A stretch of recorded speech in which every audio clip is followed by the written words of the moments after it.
Hola, this is Felipe Massa. I won't be appearing in this podcast. Oh no, wait, I will.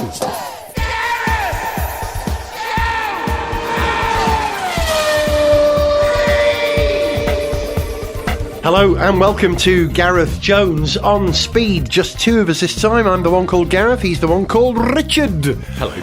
How you doing, Rich? Baby? Good. Call you Rich Baby, can I? No. I was musing on something the other day, which I bet you've got an opinion on.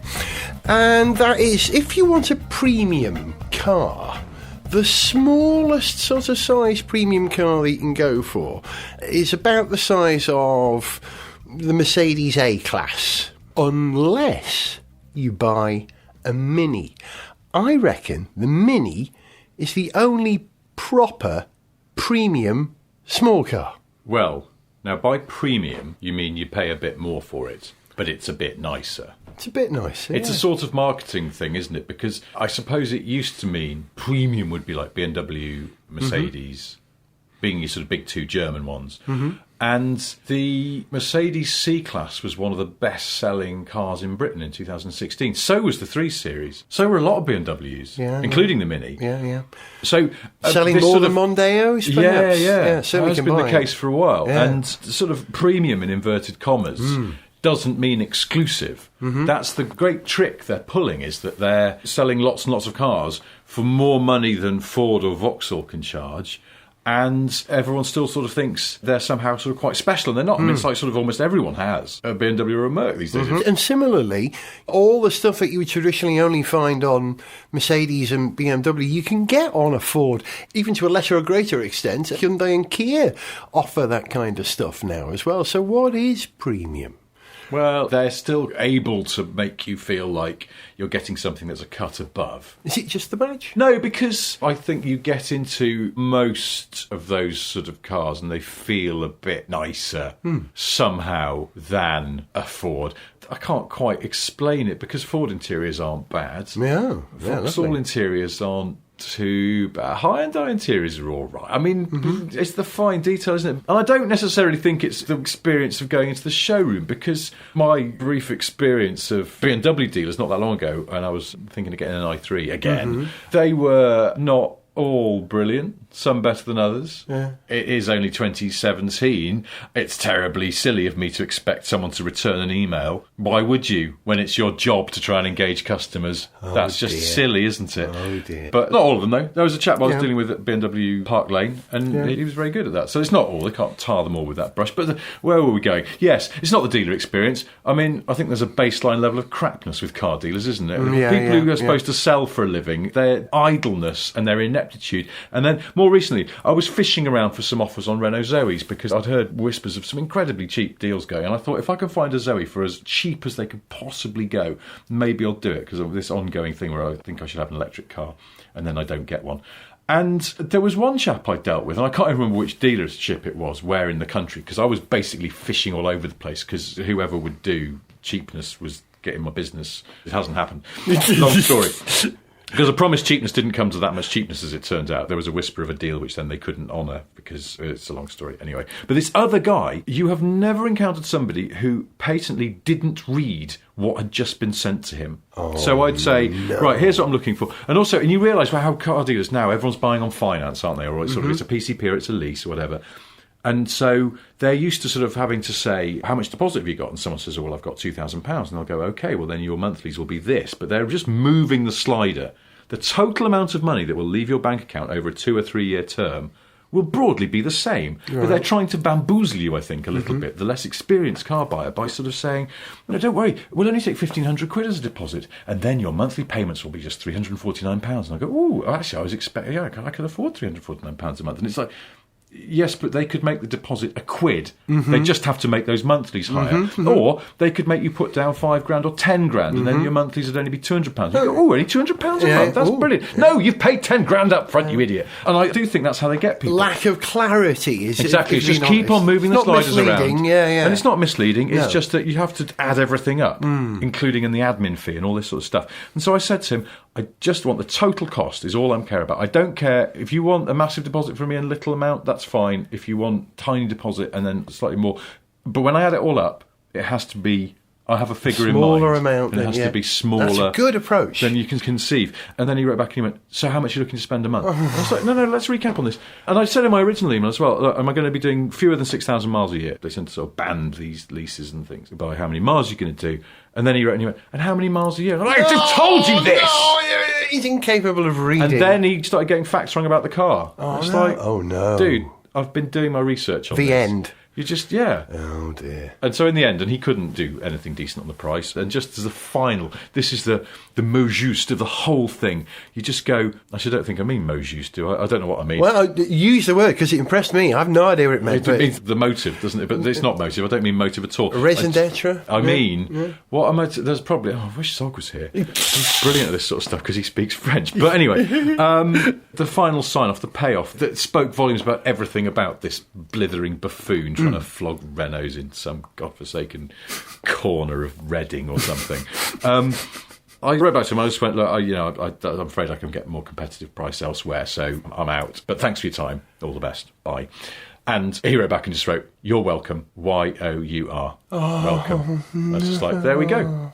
You're a moron. Oh, dear. It's just, I mean, come on, if you just get stuff like that right. If you're communicating with people on a daily basis, which you should be, if you're a car salesman, sort your shizzle out. If the President of the United States is a moron, which he clearly is, yes. I don't think that's opinion, I think that's a fact. Yes. I'd go further than that. I think he's a psychopath. Yeah, I think he's probably right. Anyway. Then we shouldn't be surprised that people working in dealerships. I know, it's probably a bit, I mean, let's be honest.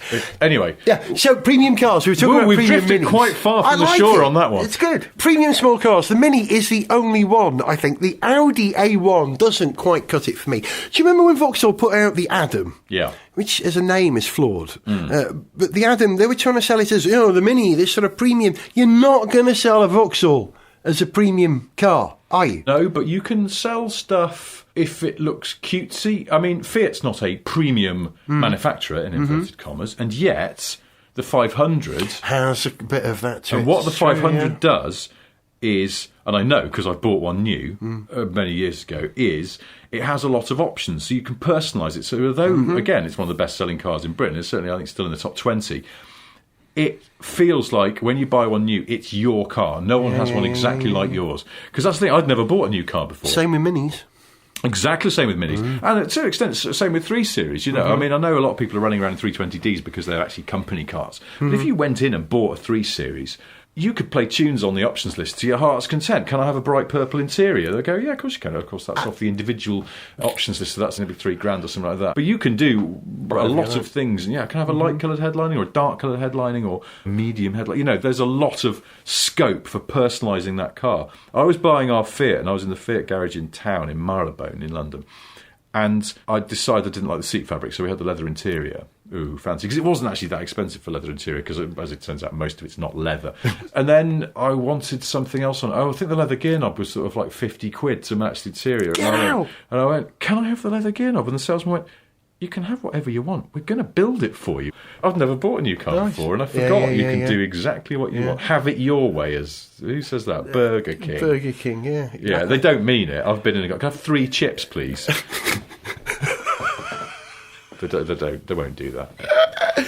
If you were going to have a premium tiny car, you've got the Fiat 500, would you have an Audi A1? Is that premium enough for you? I tell you what, the new, what do you call it, the A2? Is it the Q2? Yes. It's lovely, isn't it? No. Do you like it? I think that's the most awful, uncoordinated looking Audi. You're going to the ad, aren't you? I'm trying to find the ad. Yeah, that profile. It's the ad. In profile, exactly. Why is it in profile? Because the front and the back are terrible. The back looks like a bad drawing of a Polo.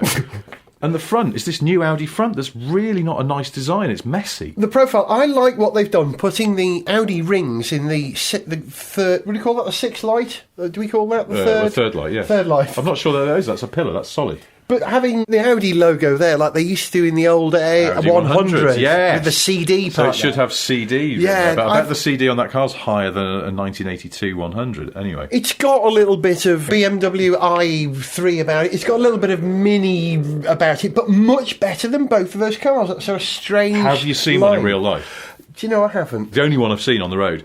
A about half a mile from our house. I drive past it when I'm heading out to work and things. And yeah, it's not good. It's not good. No, when you see it in real life with light on it. This one's a black one as well, and black's quite flattering to cars, but we digress. Audi A1, however. Yeah. Girl's car. What? Who said that? It's not. Who shouted that? I don't think it is.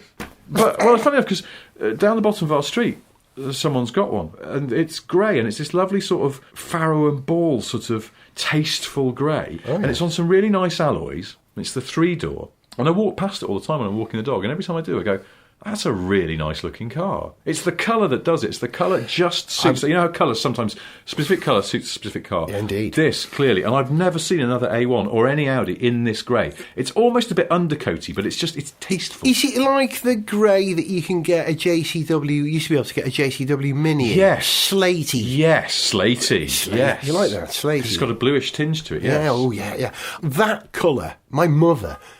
Hello, Finn. My mother used to have a Wolseley Hornet in that classic grey. Oh, yeah. Again, sort of a little bit undercoaty, but nice, yes. Yeah. And I think that colour is genuinely cool. I think you're reacting more to the colour than the car. Possibly, but I do think the A1 is a nice-looking little car. Mm-hmm. I realise I've never driven an ordinary A1, but the S1... Mm-hmm. I thought was a tremendous little car. Really, really good fun. We'd do these sort of mad little four-wheel drifts around corners like your hot hatches should. I thought it was terrific. Quite an underrated car in its own way. And also, and I know this is terribly predictable for me to say because I'm a BL bore, but I sometimes see little whiffs of the Allegro in the A1. Oh, I know what you mean. That rear hippie yes, way. It's hippie and rounded. Yeah. But whereas I don't actually find the Allegro pleasant looking, I do find the A1, I think, is quite a pretty little car. Here's the thing. I saw a picture of a Marina convertible. I can't remember who did. Wasn't Crayford? Was it Crayford? They were, and then Suntour maybe, or did they do the camper vans? I'm not sure. But a Marina convertible, if you take the C-pillars off a Marina, the boot of a Marina... Oh, it definitely had echoes of the Allegro, or suggestions of the Allegro to come about it. I'd never noticed that before. But never feel bad about being a BL bore. I'm the biggest Ford bore in the world. But listen, let me wrap this up for you. Here's a question then. If there are only 1.5 or 2 proper premium little mini cars, the Mini and the A1, what other brand could you sell as a tiny car like that and be properly premium? Oh, well, that's a tricky one, isn't it? Do you know, funnily enough, I don't think at the moment Jaguar's still got a lot of work to do to become more mainstream, which is what they sort of want and need to do. I think it's probably too early for them to drop down a notch below the XE, which, by the way, I've decided only today... I saw an XE in the right spec. Again, spec-dependent car, because you can monkey around with that car too. And don't have small wheels on the XE. Oh, it looks terrible on small wheels. There is a certain set of alloys, which I don't know which trim level they're on, or maybe they're an option, and they just look right. They're the right proportion for that car. Anyway, I don't know what spec this car was, but I've just realised the Jag XE is a really nice-looking car. It's weathering nicely, and I love that sort of bobtail look it has. It's quite unusual. Not ready for a Mini, then? I don't think they can go down. Mercedes could, but then they've got Smart, and Smart is a funny one that occupies this weird territory. People want Smarts because they want a Smart, don't they? It's sort of almost a statement you're making. Car, I think. It's not. I don't know. So Mercedes. I don't know. Mercedes make trucks and vans. BMW can't because they already are Mini. Yeah, well, that's okay. So they've got Mini. That's the clever thing. Do you know what's funny though? Many years ago, there was an interview with a guy called George Simpson, who was running Rover at the time, and he said, "Yes, we are working on a Metro replacement." It actually became the Rover 200, the very roundy one that then became 25. That was originally meant to be a Metro replacement. It was going to be a Super Mini because Super Minis were getting bigger. And he said, we're just struggling with this idea that we can charge more for it, that it would be a sort of a semi-premium Super Mini in line with the fact that Rover saw themselves as a notch above Vauxhall and Ford. And they just couldn't quite reconcile how to do that. And then actually, BMW... walked off with Mini and have made that successful. You can make a small car that people will pay more money for. It's nothing to do with size. The amount people will pay for a car is not directly linked to its size, necessarily. Apart from the Aston Martin Cygnus. Well. Listen, 10 seconds on this. The 2 brands I think you could take down to Super Mini size, which haven't done yet, Lexus. I think that would be a fascinating exercise, a micro Lexus. Yes. And the most obvious one of them all, Tesla. Imagine a Tesla. Well, let them get the Model 3 out first. Yeah. But interesting thought. And if they don't work out, if you think Mini used to be a cheapo city car that was now a premium, the answer is bring back Perodua.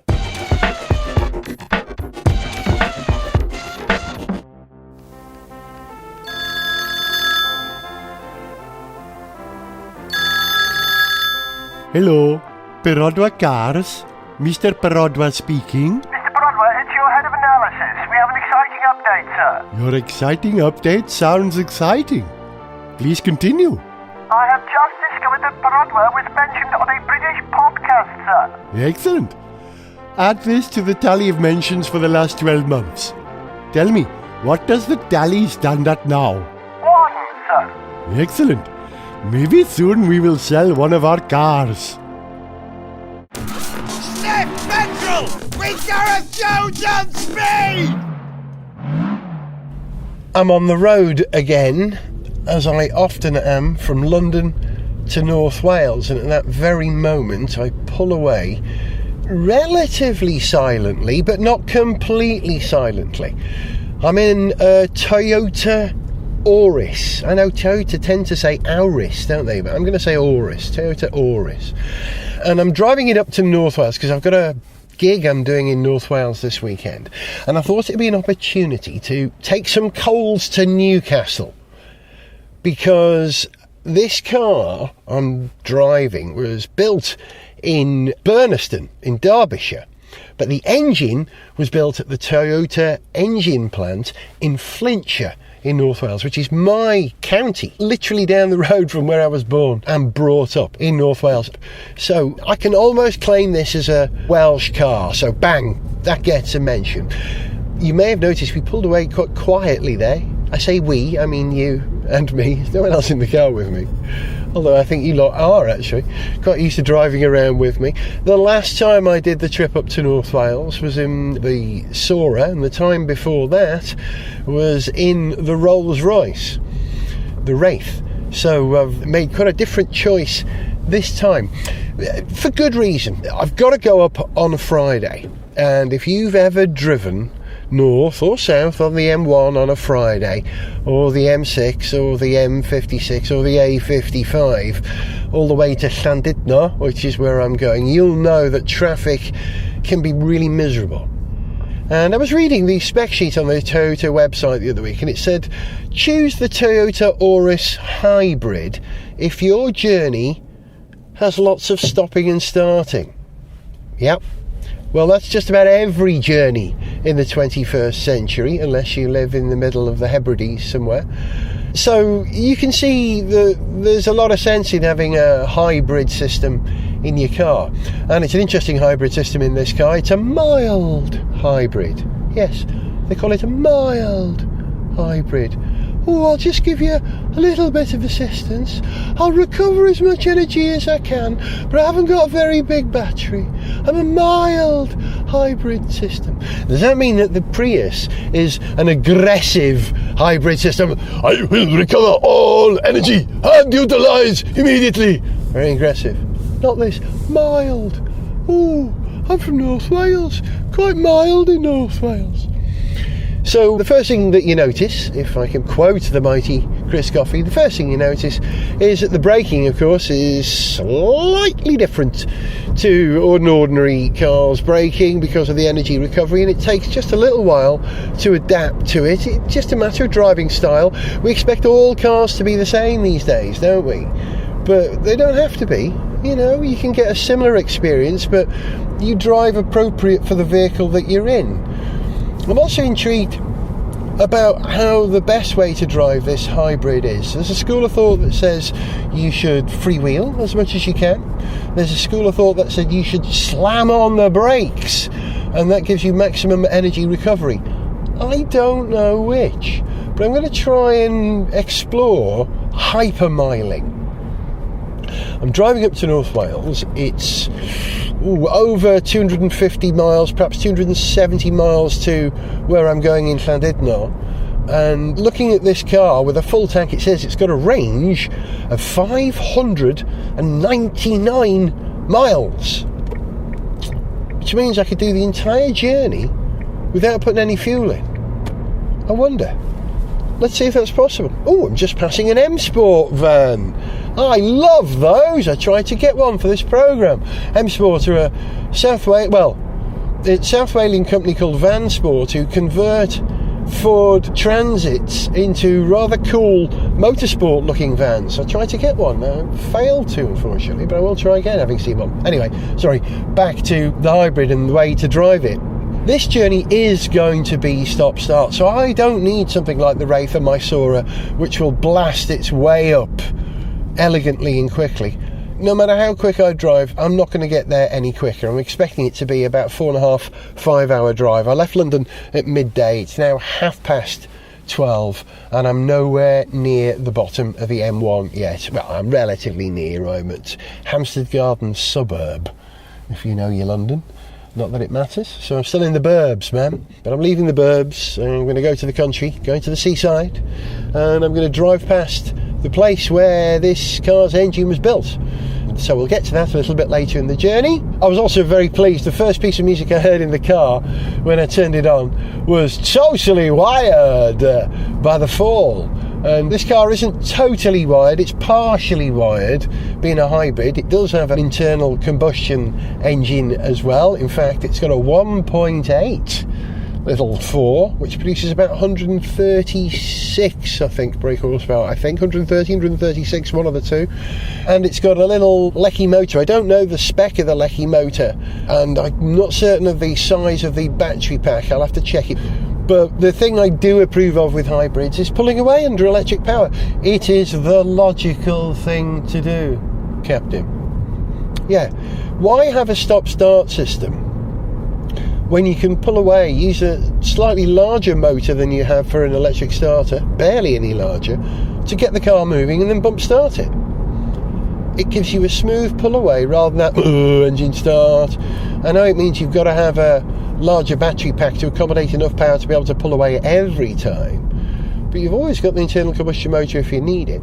And the internal combustion motor on this car is indirectly connected to the drivetrain via a CVT. Yeah, the old Van Dorn continuously variable transmission, a pusher hybrid belt metal electric drive. Is that what they call it? Can you hear a phone ringing? Where's that? That's not my phone. That's the phone in the the Renault van behind me. Chap's on the phone. That was very, very loud, but it shows you how quiet this car is. It shuts down the motor when it doesn't need it. And that really helps the level of refinement. I've always said this, the best refined cars are pure electric cars, and with a hybrid you get a certain amount of that as well. But how noisy is this thing going to be on the motorway? Well, we'll find out in a few minutes as I'm approaching the North Circular, and I'll take what is supposed to be a stop-start car for cities onto the motorway and see how it does. I'm on the road, as usual. There it comes! On the road! I'm on the M1. I stopped at Northampton. It's been a steady journey. Surprisingly, there was very little stop-start. I got on the M1 and we just rolled. And I set the cruise control on the car to 56 miles per hour, which is the optimum velocity, and just kept rolling. I had a lane to myself. Ridiculous, really. So I'm not really seeing this car at its stop-start best. What I've discovered so far, I rather like. I've one proviso. There's a lot of high gloss black finish in the car, on the dashboard, and unusually on the grab handle on the door. The grab handles are a big diagonal piece that sweeps down, of course, from the top of the door near the junction with the dash towards where your elbow is, where the controls for the windows are. And it's finished in this high gloss black, which reflects, and when you're driving down the road you get reflections of trees passing out the passenger window or sky glinting between the gaps in the trees, and it reflects on that high gloss handle, and it looks like water dripping down the handle. Like, it's caught me a couple of times. What's that, water leak? No, how can it be? It's very strange. I've never noticed that in the car before. I know I'm a Star Trek fan, and I always end up seeing Star Trek in everything. I've seen a bit of Star Trek in this car.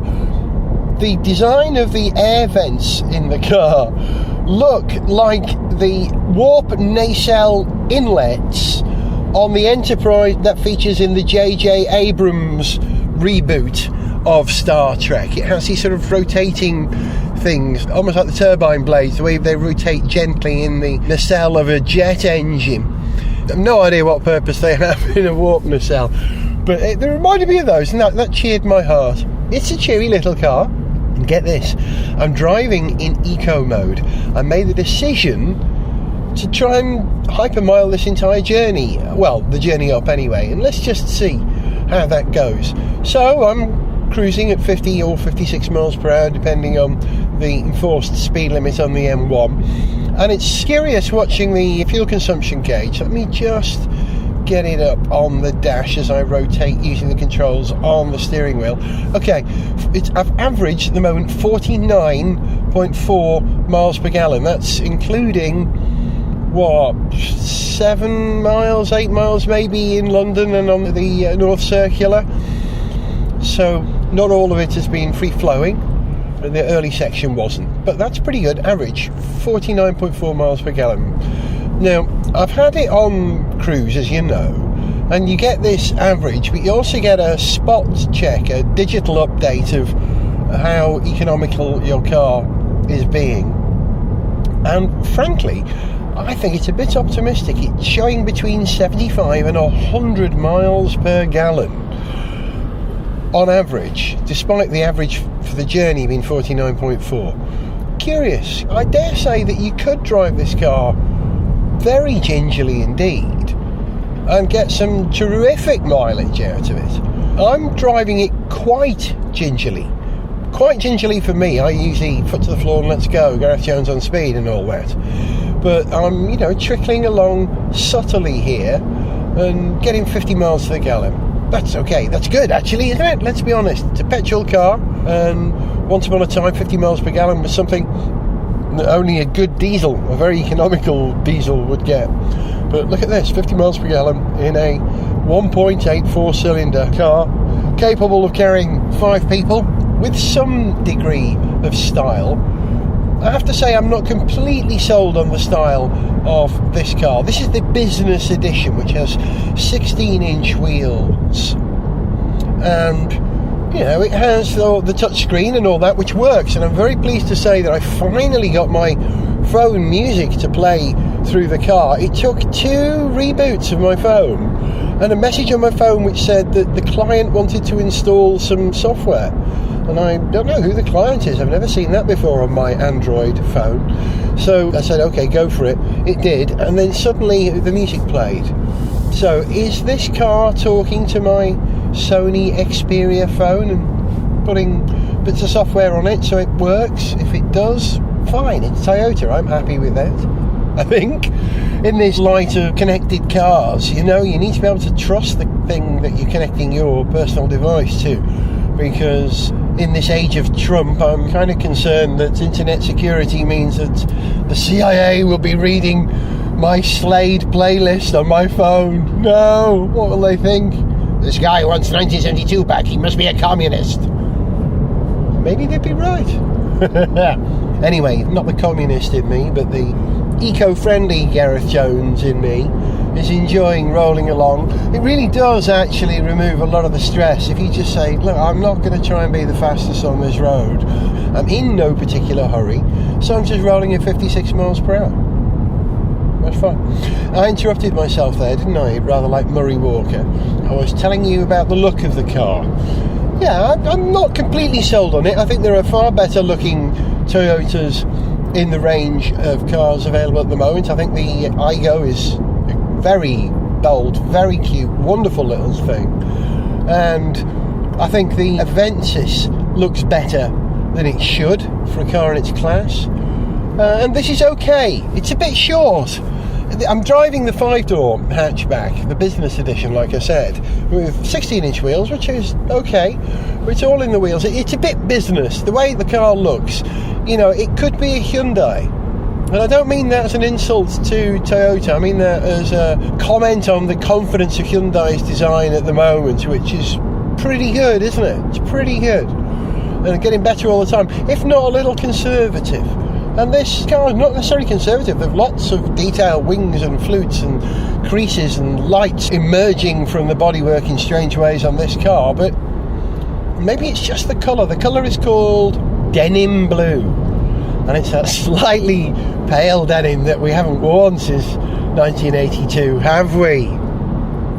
Admit that you have. I haven't, I can't. You can only wear dark denim or black, as you know. So maybe it's the colour that makes this car look a little bland.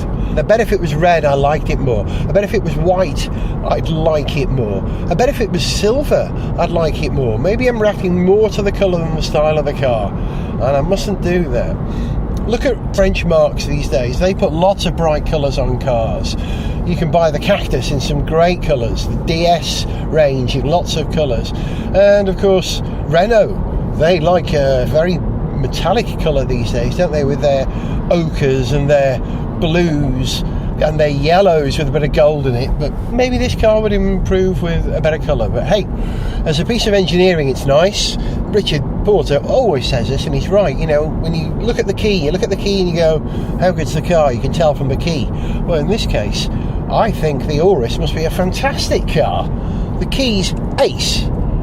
Just the right size, small, solid, slightly too heavy, but in a nice, well-engineered kind of way. And I suppose it's the same for this car. It's going to be slightly too heavy because it's got batteries on board. And the question is, what's the trade-off? You know, when you're in town, lugging those batteries around is okay, because every time you stop, your energy recovery system recovers all that energy and chucks it into the battery. But if you're on a motorway, you're not recovering energy because you're barely braking. So all you're doing is lugging batteries around. That's the theory. But I'm still getting 49 miles to the gallon. I bet it probably gets the same in town, doesn't it? Whatever you do, it gets the same. We'll find out as I roll down the road in my Auris. Oh, music. I always like to tell you what music I've noticed sounds good in the car at the moment. And Bon Iver sounds good in this car. Yeah.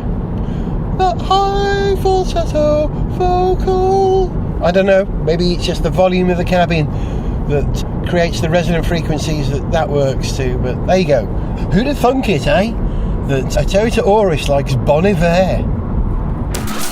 Gareth on the road! Yeah, and you're listening to Gareth Jones on Speed, coming at you live from the M6 heading north between Junction 15 and Junction 16. Welcome to a whole new feature on Gareth Jones on Speed on the road called Drive-By. Well, you see, before I left London today, I got a message on Twitter when I announced I was driving up to North Wales from a listener or a follower who said, oh, as you drive past Stoke, Junction 16 on the M6, give us a wave. So I thought I'd actually do that on the programme. I've just left Kiel services because I was bossed in for a wee, and this is the only thing, well, it's one of two things about driving economically. The slower you drive, the longer the journey is, so the more often you have to stop for a wee. So the slower the drive, so the longer the journey is, so the more often you have to stop for a wee. A non-virtuous circle, if you see what I mean. The other thing is that if you're doing 56 miles per hour, trucks, which are supposed to be governed to about that, get right on your tail and start to get a bit fed up. And so you have to keep letting them past. And what happened was, when I got to Birmingham, I chose not to do the Midland Expressway. I chose to stay on the M6. And traffic slowed right down, and we crept along for quite a while at sort of 30-40 miles per hour. But do you know what that did? That improved my fuel economy dramatically. I decided to drive in eco mode on this, which stops you from slamming your foot hard to the floor, as it were. And I was averaging about 50 miles per gallon. But now that average has crept up and up and up, and is now showing 75.7 miles per gallon. It was actually showing 80 miles per gallon, 81 in fact, a little bit earlier on. So, newsflash, or here's the headline, here's the takeaway from this. The takeaway, that's what they say, you know. That driven circumspectly then the claims for 70 plus miles per gallon that you get for hybrids like these are actually real. I've been driving like a mild gentleman. I dare say if I slow down from about my average 56 to about 45 miles per hour, I would definitely get an average of 80 miles per gallon. Certainly 75, definitely 72, absolutely 70. Amazing, genuinely surprising. So well done, Toyota, with your mild hybrid drive, which does seem to keep the car economical at lower speeds, even on a motorway. But like I said, there are two observations about driving slowly. One is that you've got to stop. You've got to stop because you need to eat all the time.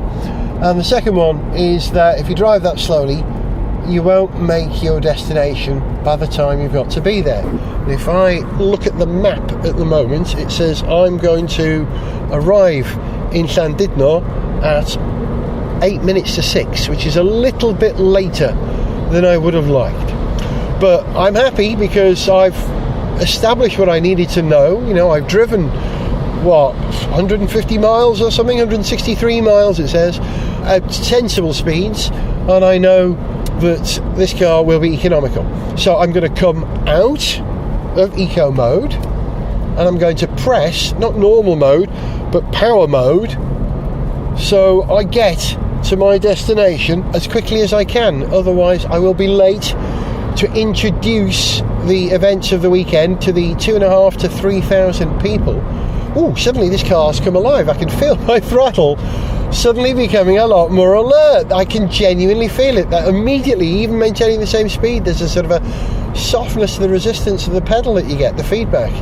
Interesting. Well, no point me going any quicker at the moment because I've now got a 60 mile per hour speed limitation, so I'll just set the cruise and cruise to that, and I'll give you an update as we do a drive-by of the factory in North Wales where this car's engine was built. And if you want to drive by on Gareth Jones on Speed, don't forget to use the hashtag OnSpeed drive by, and we'll say hello to you, your town, your junction, your village, your road. Gareth Jones on the road! I'm still not there, not even in Wales yet, but I am close. I'm on the M56 now, which is the last bit of motorway before you get to the A55 all along the North Wales coast, and the traffic's been pretty slow, so I haven't really had an opportunity to allow this car to stretch its legs. Listen to this. This is what a CVT sounds like. I'm doing 56 miles per hour and I put my foot down. Watch this.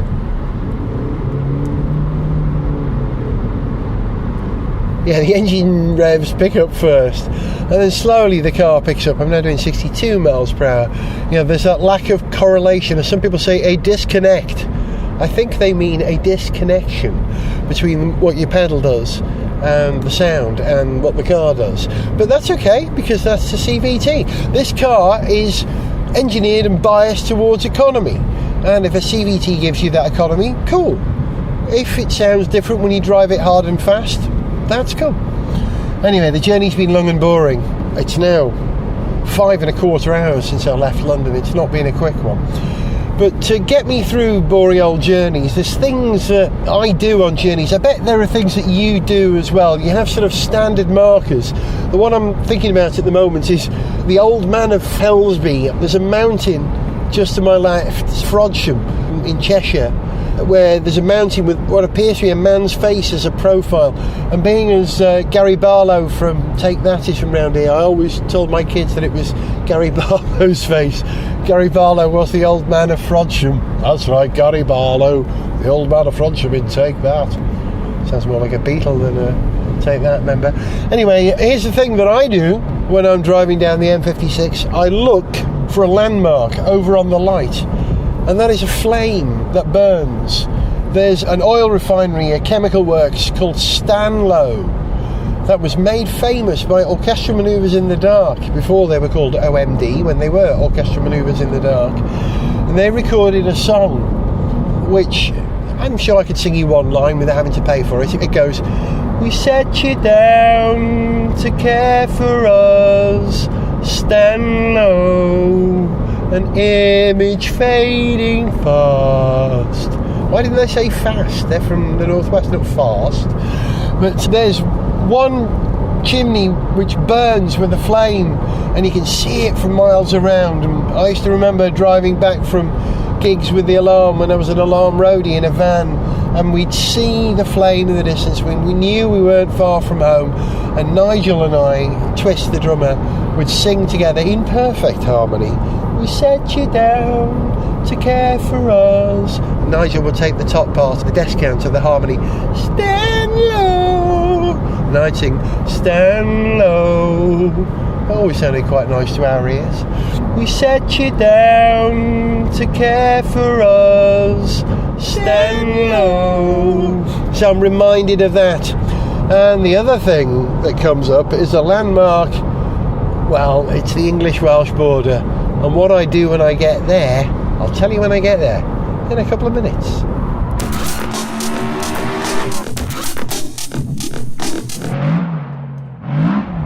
This is my favourite bit of any journey home to North Wales. As you arrive near the River Dee, there's a sign which says Croeso I Gymru, welcome to Wales. I'm home, I've crossed the border. And literally as I cross the border, on my right hand side is Deeside and Sealand Industrial Estate. Sealand is an RAF base where I used to fly really controlled aircraft with my dad as a young man. And also Shotton Steelworks was here, a great steelworks which was torn down by the Thatcher government in the 80s, but has since been reinvested, I'm pleased to say. And this is where Toyota have an engine plant, and they've built engines here now for maybe years, and they supply engines to the Burniston plant in Derbyshire and sports engines all over the world. They build a range of engines, and I know that they build the engine that's in this car and the new high-riding hybrid Toyota that you can buy, which looks rather sexy actually. I rather like the look of that car, not just because it's got a Welsh engine, no really. Oh listen, talking about Welsh engines, here's a bit of news. I'm about to make a documentary for the BBC about car making in Wales. The story of two particular car brands that you will know. We've talked about them on Gareth Jones on Speed, and that'll be a proper radio documentary. And if you think Gareth Jones on Speed is a car programme with a slight bias on Wales, because that's what it is, because I'm Welsh, then this programme I'm making for Radio Wales will be a Welsh programme with a bias on cars. And therefore, doesn't matter if you're Welsh, if you're interested in cars, you'll enjoy that show. I will let you know more about that show as it evolves. I'll tweet about it, and of course I'll mention it on Gareth Jones on Speed. But right now, as the time is 5:30, I've got to get my foot down as I go up the Aston bypass to get onto the A55, as you know, a road I helped design, and wing my way to Llandudno, because tonight I am expected at the Gathering, which is the annual fan club convention of the band I used to work for many years ago, the Alarm. They remain great friends. Mike Peters is still a great ally, and every year gets a whole bunch of people from all over the world together, and he plays a couple of gigs over the weekend, a long acoustic set on the Friday night, an even longer electric set on the Saturday night, and guests appear, and I get to see lots of old friends, and he plays all our favourite tunes and some new ones, and varies it every year. My role, I introduce what's about to happen on stage, and I do the interviews during the daytime. So if you'll excuse me now, I will make my way over there, and hopefully I will get there, and I'll give you another report on how this car is to drive when it's in power mode after the weekend and on the way back. Right, off to work.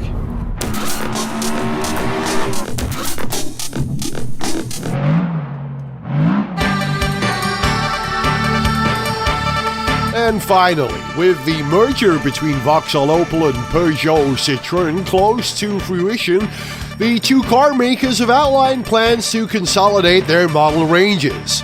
In future, their medium-sized hatchback will be the 3.0 Astra, the larger family car will be the Insignia 8, and the company's Maka and Cactus SUVs will be combined to make the Kacker. Oh. That's going to go well. Gareth Jones on speed.